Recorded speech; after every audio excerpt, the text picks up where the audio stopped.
rise and shine. Let's get ready to take on the day. Activated Mornings on WEFM 99.9 is on now.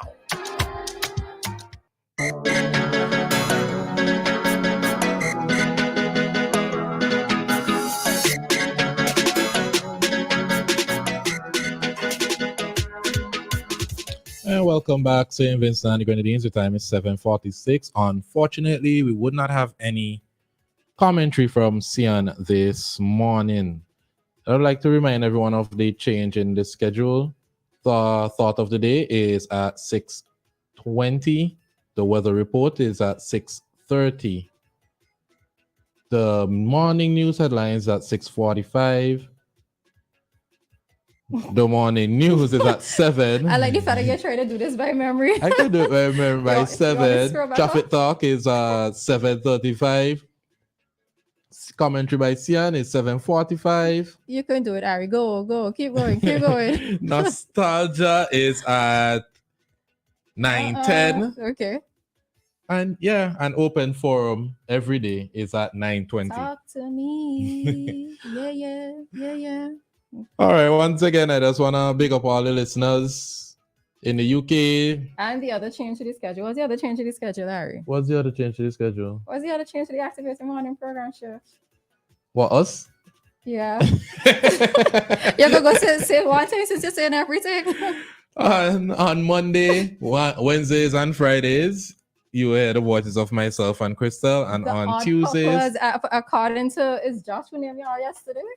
I think so. I tell Crystal we need Oh, we got writing. No, Josh, what I want to see for the writing in the sand is my name in the sand. Wherever you are, that's what I want to see, my name in the sand. All right. So work on that for Wednesday. We got one. It right there. That's the wallpaper now. But yes. Morning, Joshua. Good morning, everyone. Getting ready to start their job. Those on their way to school. Those just getting ready for a regular Tuesday. Maybe they're farming, maybe they're trucking, maybe they're on the vans driving. Who knows? Good morning, everyone. So we just want to continue this topic on Adriana King. So I'll read this story briefly. So again, a lawyer has argued for the discontinuation of a case brought against a teacher who is alleged to have obstructed the Prime Minister from entering the House of Assembly while a protest was taking place in Kingstown. When teacher and activist Adriana King first appeared before the court, the Kingstown Magistrate Court, to answer to a charge in 2021, her charge read that she obstructed the Prime Minister, Dr. Ralph Gonsalves, and I'm reading from Searchlight, by the way, from proceeding to the House of Assembly. However, when she reappeared before the court for a case, she was the charge was amended, to read the attempted obstruction of the Prime Minister.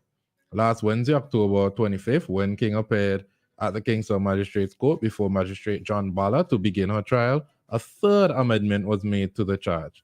King is now charged that on August 5th, 2021, at Kingstown, being a stranger with intent to commit an offense, obstructed Ralph Gonsalves, Prime Minister of St. Vincent and the Grenadines, and member of the House of Assembly from coming to the precincts of the House of Assembly. So her lawyer, Kebakis Batiste, argued that today is October 25th. Her client has been on half pay for 2 years, and the prosecutor is going to ask for a third amendment to a political charge. She said that based on the guidelines of the Chief Justice, a matter that has been brought before the court and has not been dealt with after 6 months should be struck out. However, Prosecutor Renrick Cato rebutted that this matter had a number of adjournments and they have not all been the fault of the prosecution. So basically, each side keep asking for adjournment, and now that the charge is amended one more time, Kebakis Batiste is asking for it to be thrown out.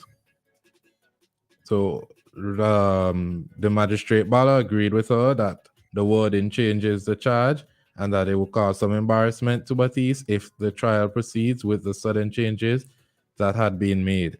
He said that he is also mindful of the period of time that the matter had been before the court. Ballard therefore gave Cato and Batiste a deadline of the end of November to submit arguments as to why the matter should or should not be struck out in light of the given circumstances. On December 13, 2023, the magistrate will make his final decision on whether this charge against King would be dropped or if the trial will proceed. The maximum penalty for committing such an offense is a fine of $1,500 and 6 months imprisonment. So I'm not sure if you remember that. Well, Joshua said he'll do one for you today. Thank you, Joshua. But no, it had to be for Wednesday, Joshua. That's when I'm going to be here to see it. Thursday? Oh, yes, Thursday. Right. Oh, gosh. Time flies. Yeah, man. So, I don't know. I think this is very, very interesting because I remember the incident. I wasn't in St. Vincent, but it was all over. This was when the Prime Minister was struck, I think, around the same time. Yeah, I think, yeah. It's listen, I think it's just I guess this is me being me again. Is the system being used to quote unquote victimize this person? I don't know. I don't know. It's very interesting, but it is serious because at the end of the day, it's the Prime Minister of a country, and that has been my opinion from the beginning. I mean, it's an individual. I mean, it's whether it's to me, well, I'm not diminishing the role that the Prime Minister plays in this country, but whether it's the Prime Minister or any other individual, the point is that the matter should be dealt with as quickly as possible, right? If it was a charge brought against you, if I, for whatever reason, chop you, Ari, I would like for it to be dealt with as quickly as possible. What's your plans? I don't know. Who knows what the future holds? Me, that's crazy. That is crazy.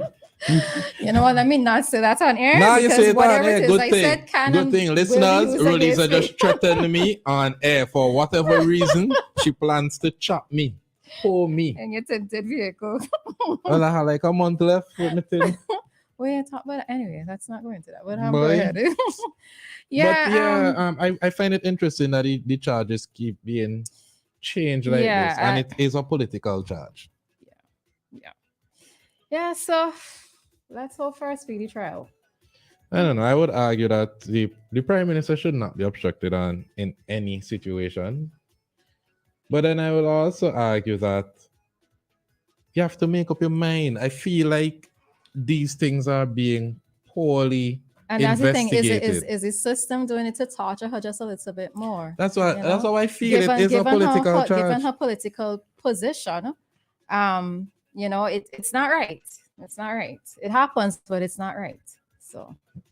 And if it was only the prosecution asking for adjournment, I would say this was abuse because she's been on half pay for, according to the lawyer, since the charge, so 2 years. Yeah. I would have said that's abuse, but according to the story, it's been adjournments on both sides. But I don't know. I just feel like people downplay the severity of an offense committed against the Prime Minister because of the size of our country. I don't know if it's necessarily that, but the thing of it is, as I said, I'm not trying to diminish the role of the Prime Minister. What I'm looking at is the justice system, and it's having a speedy trial. The matters need to be resolved as quickly as possible. So as I said before, even if it's me who chopping you, the point is that I would like to know what is going to be the outcome as quickly as possible for me, who is just a regular citizen. You know what I think? I think a lot of things influence how speedy a trial would be. Media attention, and sensationalism, the investigation process, how competent are the police officers, how competent are the prosecution, how competent are the other lawyers, the defense lawyers. There's a lot of different factors that come into play when trying to get a trial done in a speedy matter. We need to remember also that there are a lot of people that go to the High Court and they would sit in jail for years before. Junior Jarvis was in jail for what, 5-6 years? I don't even know. However long the airport has been open, because it happened the same day. Yeah. Right. And the airport has been open for like 7 years. Right. He got sentenced when, last year? Was it last year or this year? I think this year. Yeah, that's a long time for you to be in prison without your case being called. So it's not just It's not just Adriana. Mhm. And I think like when it is the more straightforward it is, the easier it is for them to prosecute. Like you said, the lady who was who had burnt her sister. Mhm. Uh, Joshua, this is where we beg to differ. So Joshua is on a different thing right now. He says they're best beaches. They're all pink sand. Joshua, I love my black sand beaches here in SPG. Okay, so yeah, it's not. Those are not the best beaches. He Your also beaches, said enough. it is a democracy as long as there is no violence. Yeah. Yeah, so let's hope for a speedy trial. At this point, regarding Adriana, she needs to have a resolution in terms of what's happening with her life generally. Because if you're on half pay, it's affecting her finances, everything that comes along with that, you know. So Yeah. One would also argue that you knew about that when you decided to go and protest in the manner that you protested. But I should be able to have the right to protest. I'm not sure yet. Yes. And given that she hasn't been necessarily convicted of anything as yet, it's the charges laid before her at this point, it's alleged. Your facial expression is dead I don't air. know. I'm trying to remember. I'm trying to remember because there were a lot of video footage. But I don't care about politics. I wasn't really in tune to it. But I remember there was a number of persons charged regarding to that protest. But I feel like as a protester, you make peace with the fact that there may be charges Something laid happened. against you. But you know, as you talk about protests, and I'm just talking all things here in one. You know, I was having a conversation with someone the other day, and I was thinking that like our generation, we don't know about protests. You know, like in Europe and other places, whenever they have issues that people take to the streets to protest, but we don't know about that. I think like protesting ended with the generation of, let's say, my parents, and not necessarily to make it political, but what happened at that time around 2001 was like the last real type of protest that I've witnessed being here on earth. Now that's the interesting thing to me. I definitely remember that. I think I was in primary school at the time. I should have been in primary school. Yes, I was in primary school at the time, and I remember the roads being blocked. I remember not being able to do certain things. You were in primary school, I was in college, so you see the age difference. You know, nobody would believe that. Nobody would believe yeah, me. Yeah, my mother actually. But yeah, so I think it's a bit of hypocrisy in that one side did a lot of protesting, but in this instance. But you know, this is me being objective. But that's exactly what it is. That we have to call it as you say it, which is exactly what had happened, you know. So yeah, that's why I generally don't have certain conversations with certain people because you know how it goes sometimes, but that's exactly what happened. Doesn't happen so much, you know, for whatever reason, or reasons that we're seeing happening now in terms of our lead story. Yeah, it doesn't happen as much. So we'll leave that for you to figure out, fill in the blanks mentally where we're coming from. Listen, the way the politics, you see the unfair court system. I can talk though. You see the politics. I try to. But I keep telling you, why is it that we're afraid to say certain things, Ari? We shouldn't be afraid to say certain things. Even if you are far east side, you should be able to hold your position. Side. I know you're not, but whether or not you are far east side, you should be able to hold your position, voice your opinion, put forward your thoughts, have constructive conversation. That's what we can have. Yeah. And Ari's going to tell me it's 8 o'clock. Let's go to commercial. It's 8 o'clock, and your time check was brought to you by New Haven Funeral Home. Death is a fact of life. Even though death is a fact of life, that doesn't make it any easier.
Yes, Oh, live or complaining about no sound. That should be fine right now.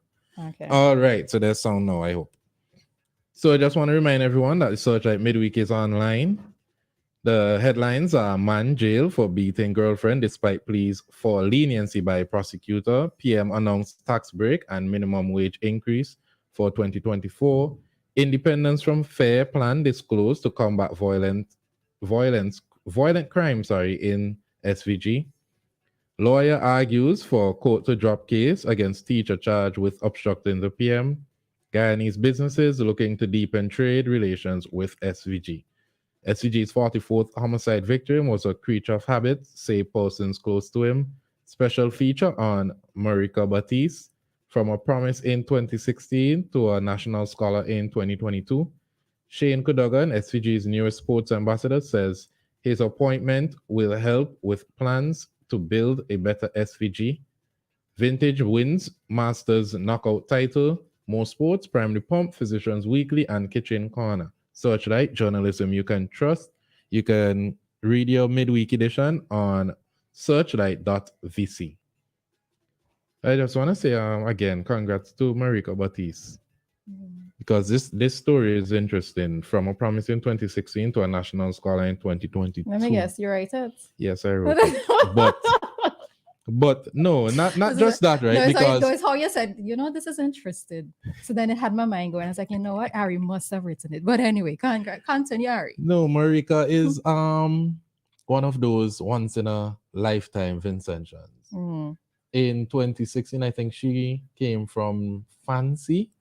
Yeah, I think she's and they and she made a promise that she would be. Well, you have to read the story to find out. No, tell us. Give me a reason to read the story, Ari. Come on. Read the story and you'll find out. Go on Searchlight, subscribe to the edition, read the story to find out. But since then, she's accomplished a number of things between 2016 and 2022. And it's a very interesting read. So congrats to her on being one of our nation's national scholars in 2022. Yes, she even before is like what I remember her from public speaking. Yes, that's where I remember her. And name she has from. represented us regionally as well. Correct. So. And of course, she went to high school. Big up Girls High School this morning. I bias. If it's not grammar school, it's high school. I bias and I bias bad. Yeah, because y'all look at us / them as future wives. That's what it is. Oh, we're sister and brother schools. No, it's future wives. Could be that simple. That's what it is. It could be that simple. All right, so good morning, George Ballantyne. He says Buenos dias SVG and the WEFM family. Blessings. Everyone locked on from Puerto Rico. Que rico, papi. Now, the number to call is 457-9997. And also the number to WhatsApp. It is an interactive program. We want to touch on the burglary. There's a video on Eyewitness News. Where did I put this video? No, I can't find it. Yeah, it's a bit of a lengthy video. I think it's like 25 minutes. Yeah, it's a story that was posted last week, which if you haven't looked at it, I would suggest that you go and view it. But it was not the owner of the house. It was the mother of the owner of the house who was being interviewed by Kenton. I got the impression that she asked for Kenton to come to the property to see the damage that was done, to highlight what has been happening or what happened at that particular residence. It's the residence of a son.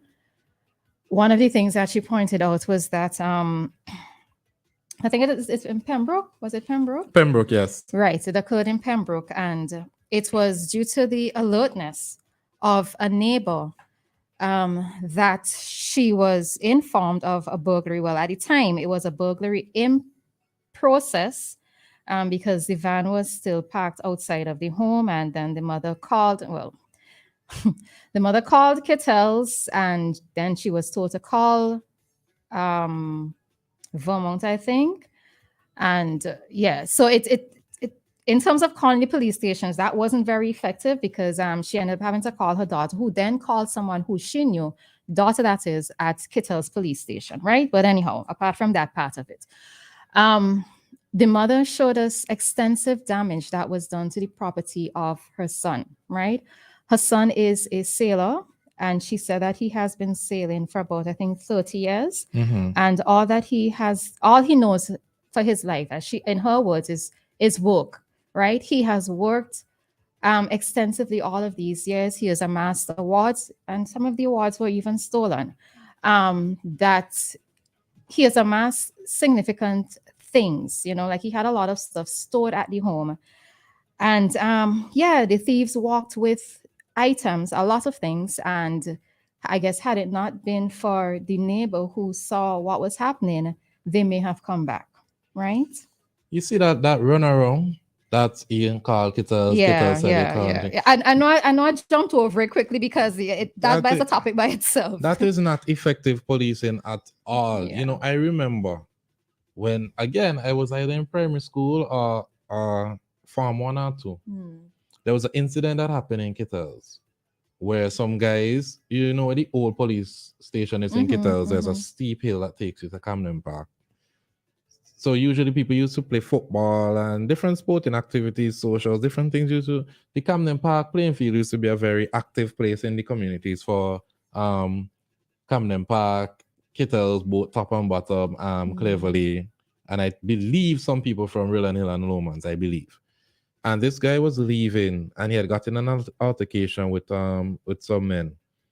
And right when he got to the bottom, right, a little below the police station, the guys met him and chopped him to death, decapitated him. His head was on another part, like a few meters away from his body. And neighbors were saying he was down there crying for help throughout the night while this was happening.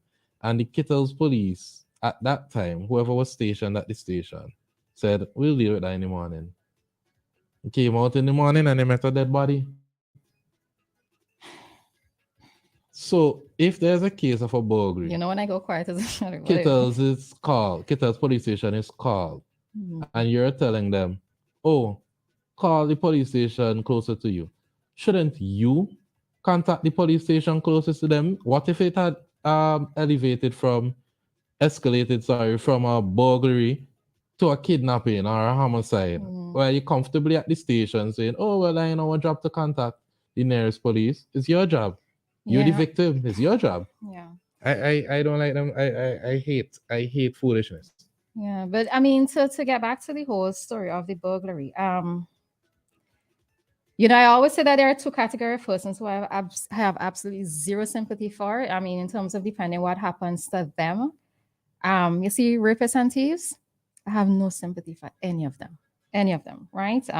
Rightfully so. Whatever happens to them, happens to them. And yes, I know that it might be a little bit irresponsible for me to say that on radio, but it's exactly how I feel. It's exactly how I feel, right? Because of the fact that in the case of thieves do not care how long it took you to save up for the things that you have, right? And I'm speaking to thief men, if any of you listening, right? You can go into an apartment, you can go into a house, you can go into a property, and you can, in about 10, 15 minutes, walk with the things that took somebody a lifetime to accumulate. There have been, I've actually had 2 instances in 2 separate places that I've lived, where the homes was broken into. And I tell you, it is one of the most uncomfortable, violating experiences that I can have. And this is why I'm linking them to rapists as well, because of the fact that you feel a sense of violation whenever somebody comes into your property. In the case of a rapist, it's your body that they're violating. But it's also a violation when somebody enters your home. Your home does not feel the same after you have been burglarized. You can feel the presence of whoever was there before because of the fact that a stranger has walked into your property and stolen items from you. What it is that it's taken you a lifetime to accumulate, they take in a matter of 10, 15 minutes. Now, what I found interesting with this story, and it's just something that occurred to me, where when you go through the video, one of the things that was of interest was where the safe was located. I don't know if you saw, looked at the video, Ari. That's below. I saw a lot of the stuff that I saw was destroyed, was Right. So a lot of things were destroyed, on the lower end of broken property. But where the safe was located, the safe, if I'm not mistaken, it was located under a step, but behind an appliance. And the thing of it is that while it is that I can believe that yes, the burglars, the thieves were in the property for an extensive time because they even ate. They ate corned beef was there on one of the counters, right? So they took the time at the property. Well, they probably know the guy selling. But not just that. The reason why it is I'm bringing up the issue with the safe is because of where the safe was located. Now, one, yes, it may have been that they had time to go through this property. But I'm also curious to know if this was somebody who was already familiar with the house. I believe that. Right? I believe it's somebody who's familiar Because with the where house. the safe was located, it's not a case where you can see this. It's not in plain sight, you know. So this is another thing too that as a homeowner, it's like you almost have to be so careful with who it is comes to your property, you know, because it could be somebody delivering something to your home, looking around. I mean, there was one time somebody made me feel slightly uncomfortable when they brought an appliance to my house and they were looking around and said, "Oh, you have a very nice house." Now, the thing of it is that, yes, it could have just been a general compliment, but for me, it made me feel uneasy. Right? I personally love kitchen island. I would want a kitchen island in my house. If I see somebody with a kitchen island and say, "Wow, that's a really nice kitchen." But I don't know. You see the thing for me, Ari, don't say nothing. Keep it in your mind, right? Because it just felt weird. You see, but then that's your trauma. That's you being burglarized before. You're on defense. Because there are a lot of people that genuinely, oh, you're a really nice house. We have a caller this morning. Hey, good morning, caller. Good morning. Just this story sounds interesting. Sometimes I ask myself if St. Vincent Grenadines is a real place now. As Abby just said, it can be a real place because when you hear of these things, it can be frightening. And I could understand Roisa's case of saying how she feels about certain things. I've had I become accustomed to this too over a period of time because I've had intruders. You know, when your privacy is intruded, you don't feel the same. And that's how I felt too. And if I tell you guys, one night I left my place and gone and say I lived in political meeting upside hill. Just up the hill. I am living down the hill. And by the time I reach home, well, I delayed a while because I spent some time at my sister's place and all of that. And when I went to my actual place of residence, the place was turned upside down. First of all, as I opened the door, I saw papers on the floor and all of that. Place in darkness, but there, you know. And it couldn't be one person. I don't believe it's one person. They had time to take a cutlass. I had and cut up an old suitcase with a lot of valuables, so to speak. You know, after that experience, I don't crave for nothing as what you would call valuables. Yes, you must have some things you cherish, but after that, I'm a different person. You don't feel the same. You just can't, well, and I'm speaking from a man's point of view. Mm-hmm. The next thing about that, I reported it. I called the police in Caliacua. Up to now, they didn't come. Mary. Up to now, and that's about years ago. Okay. I was just about to ask when this happened. Years ago, I can't remember what. You know, so... We really have deteriorated, and some people don't like to hear the truth. Mm-hmm. But how we have so much of these things going on, right? So I just said I'll join in and share my story, you know, where that is concerned. Okay. Because St. Vincent Grenadines is not a real place anymore, or what I know it used to be, where people are concerned. You don't know who you're talking to. Garland, as you said, the old saying, Garland said, don't trust the shadow. You don't know who you're talking to. The same person you're talking to, it could be the same person aiming to destroy you. Thank you. All right. Thanks, Dave. You know, one of the other things that I wanted to bring out is, so yes, would have had a would have spoken to the thieves directly, right? Do not go and violate anybody's property. But there's another thing that I also, oh gosh, it's me, Ari. Sorry, hold on. Oh, you talk okay. I wondering what's going on. Boy, Ari, this is when Ari would knock me out. You hearing better? No, it really low. Well, okay, continue. Okay. All right. So one of the other things too is that we need to be mindful of, not mindful. As a society, we also need to do better. Without demand, there will be no supply. One of the things that I can never understand is persons who know that somebody is not legitimately employed.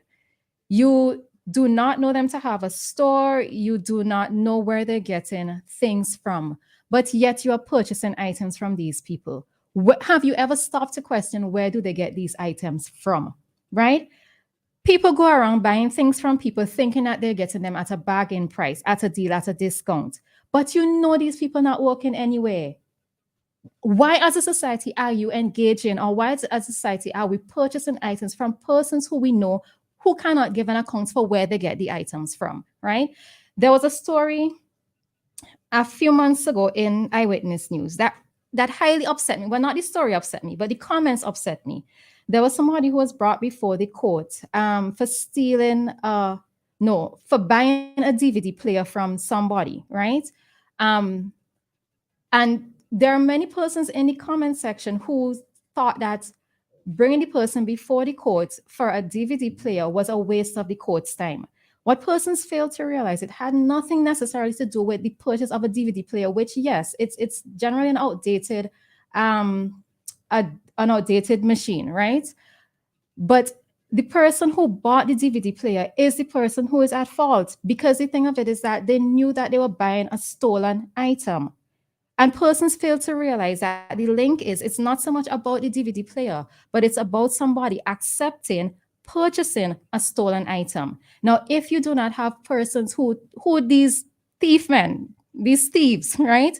If they do not have persons who are buying things from them, then of course it may help. It may not stop crime or burglaries completely, but it's going to diminish their income supply, right? So society as a whole as well too needs to be mindful of that in terms of who it is that you're buying stolen items from. You have to question where they got these items from. You know somebody and working somewhere, why you're buying items from them. You can't look at everything as being as a discount or a bargain price, right? So we also have that problem within society. Yeah, but that's really reflective of person's income and I don't care about your income, Ari. No, we can't look at it like that. But what I'm saying is, sorry to let you finish. Go ahead. While you're correct to say that, when people cannot afford certain, he said a lizard on the camera. Oh. When people